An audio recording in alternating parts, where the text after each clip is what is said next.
দেখুন এখন চলে এসেছি বনুর দুপুরের খাবার গুছিয়ে দিতে।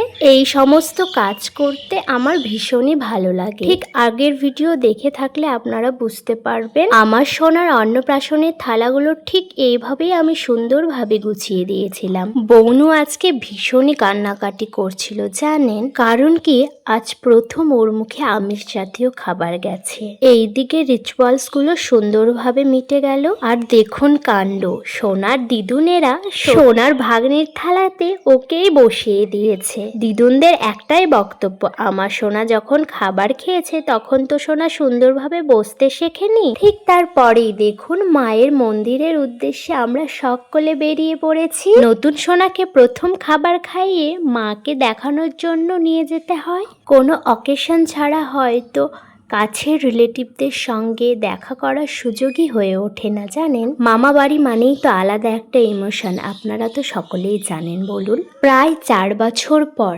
আমার এক সবচেয়ে প্রিয় বনুর সাথে দেখা হয়েছে। পুরনো কত স্মৃতি, কত গল্প।